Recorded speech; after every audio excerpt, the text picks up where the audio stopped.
Hola, Altubers. Ha llegado el momento de abordar el espinoso asunto de El Señor de los Anillos de Poder. Espinoso porque siempre se mezclan en estas cosas un montón de factores que en definitiva, por un lado, dan notoriedad al producto y por el otro tratan de desprestigiarlo de alguna manera. Lo explicaremos tranquilamente, pero además haremos un poquito de historia recordando cómo John Ronald Reuben Tolkien escribió El Señor de los Anillos y había escrito El Hobbit y después siguió con esa Tierra Media y ese mundo que él había creado, mientras los medios audiovisuales se fijaban ya a los pocos años de nacer esta obra literaria de tan amplia resonancia a través de diferentes producciones menores de animación, generalmente un par de ellas en los años 60, fundamentalmente a través de la animación, por supuesto. Es bien sabido que la obra de Tolkien no solo tiene el encanto de la historia, de los personajes, sino también de los idiomas, al otorgar a cada una de las razas que viven en ese mundo un dialecto distinto y una forma convenientemente diferencial de representarlos a todos ellos. Pero luego la traducción castellana todo eso se pierde y tenemos un castellano neutro acompañando las andanzas de estos protagonistas. Bien, al margen de eso, digamos que será en el año 77 cuando se da un primer paso un poco más serio a través de una película que tampoco es gran cosa, titulada El Hobbit, y que obviamente recrea la historia del Hobbit, el encuentro de los principales personajes, bueno, los principales de Bilbo, de Gollum, etc. Y esa película no tiene demasiada repercusión, salvo que incita a Ralph Bansky, un artífice de la animación por aquel entonces, a hacer una versión del Señor de los Anillos. Utiliza para ello la primera novela, La Comunidad del Anillo, y parte de la segunda, Las Dos Torres, con la intención de hacer luego otra segunda película que reúna el resto de la historia, pero el batacazo es tan monumental, económicamente hablando, que se retira. Curiosamente, los que habían hecho El Hobbit en el año anterior retoman la idea y con una animación muy diferente y mucho más básica deciden continuar la historia y hacen una segunda parte de allá donde lo dejó Bansky. Pero esa película ya no es distribuida en el mundo y gran parte de la gente lo desconoce. Bueno, en definitiva, que tenemos que esperar al siglo XXI para que Peter Jackson se ponga a la tarea de hacer su obra monumental. En medio, curiosamente, hay cantidad de videojuegos que abordan el mundo de la Tierra Media. Bueno, estas cosas que pasan. Es un mundo tan fantástico y con tantos personajes que viene bien a casi todos los medios audiovisuales para funcionar a través de él. ¿Y qué es lo que ocurre? Pues que se desata la fiebre del Señor de los Anillos, las tres películas se convierten en fenómenos, la tercera reúne tantos Oscar como Titanic o Ben-Hur, el tope, el récord de premios, 11 Oscar por cada uno de ellos. Y a partir de ahí viene la continuación, El Hobbit, bueno, en realidad la precuela, que ya no es lo mismo, porque claro, no es lo mismo convertir en 9 horas de cine un relato de 300 páginas que uno de 2000. Pero bueno, ¿qué le vamos a hacer? Hay gente que aprecia mucho El Hobbit de Peter Jackson. Y por ahí hay una versión del Silmarillion que se hace en 2015, pero es bien sabido que el Silmarillion tiene ciertos problemas de derechos y parece que no lo quieren soltar tan fácilmente. Bueno, en definitiva, que las películas de Peter Jackson quedan como la imagen definitiva del Señor de los Anillos. Por cierto, hay una película de 2019 titulada Tolkien, donde cuentan las historias relacionadas con la creación de esta legendaria saga. No la he visto, así que no puedo decir nada sobre ella. Solamente que Nicholas Hoult es el actor que interpreta a Tolkien y en el reparto están Colmini y Judy Collins. Ya digo que no he visto la película.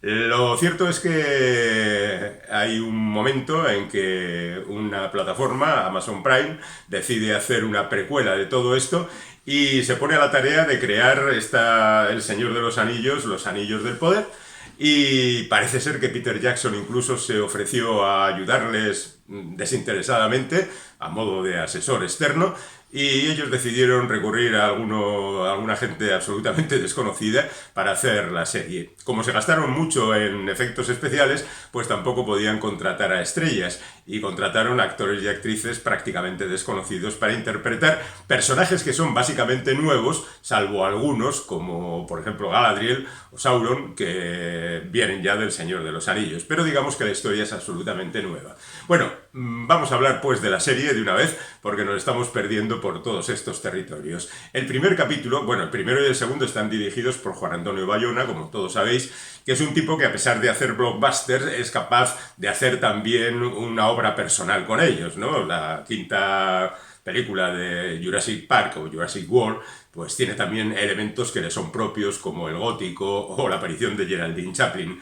En esta ocasión yo creo que ha marcado él un poco el tono de la serie a través de una narración que a mí me ha parecido interesante por diferentes motivos. Veamos, la serie, no voy a contar spoilers, no os preocupéis, no hay temor de que os destripe la historia. La serie, el primer capítulo, empieza con un larguísimo prólogo de 18 minutos en los que se presenta a Galadriel, rápidamente se hace un resumen de la situación en ese mundo a través de una narración muy apresurada y luego hay una aventura que casi es una pieza narrativa independiente en la que hay mucha acción, hay una búsqueda, hay un monstruo, hay unos valientes guerreros, hay todo lo que se espera en este tipo de historias. Es perfecto para atrapar al espectador y luego ya veremos qué es lo que hacemos con el resto. Luego, claro, hay que presentar a los personajes y contarnos básicamente quiénes son.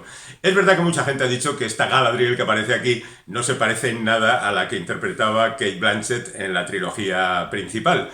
Pero debemos tener en cuenta que pasan muchos años entre esta historia que se nos narra ahora y aquella que se nos contó entonces. Es posible que Galadriel haya sido una guerrera en su juventud y una dama sosegada en la madurez, como ha pasado, por ejemplo, yo que sé, con Cervantes, ¿no? Que se lió a tiros con los turcos y luego se puso a escribir el Quijote. Bueno, al margen de estas historias diferenciadas y de algunos otros personajes que aparecen, lo cierto es que a mí el primer capítulo me parece modélico. Tras ese prólogo se presentan los principales personajes, dándoles toques de personalidad, consiguiendo convertirlos en humanos, dando diferentes visiones de diferentes lugares, porque por un lado están los elfos, que son los más protagonistas de la historia, luego están los pelosos, que no sé por qué diablos no pueden haber hobbits en esta historia, y hay estos pelosos que son una especie de sucedáneos o antecesores de los hobbits, que están bien, pero bueno, no encajan demasiado con la mitología. Luego tenemos a los seres humanos, naturalmente a los enanos,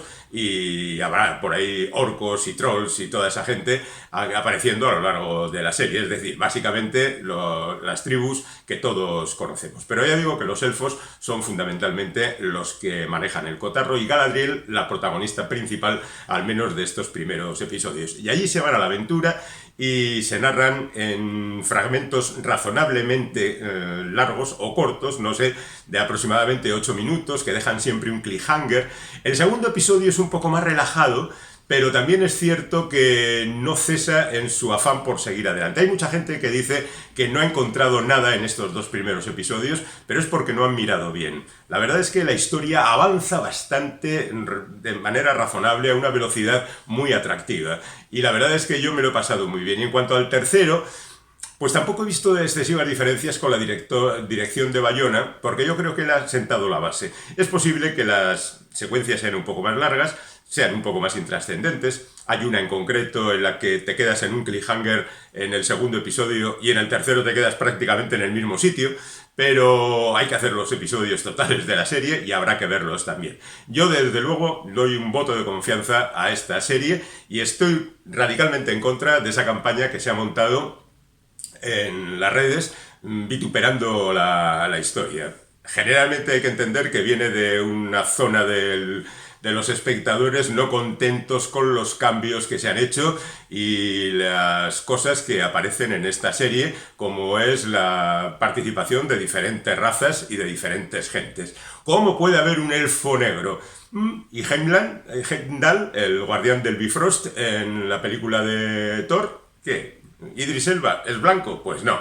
La verdad es que hay que tener un poco más de flexibilidad y encontrar con que la participación de todos los habitantes del planeta pueden estar representados en este tipo de productos. Ya digo, de momento, y a tenor de los primeros capítulos, la verdad es que estos Anillos del Poder a mí me parecen muy solventes. Y luego son de una belleza extraordinaria y tienen una narración muy atractiva y yo me lo he pasado muy bien. Y por no destripar más la historia, que no lo he hecho en absoluto, lo dejo ahí y espero que a vosotros también os convenza y quién sabe que todo esto sirva para que con el tiempo se sigan haciendo historias sobre este mundo que tanto nos apasiona.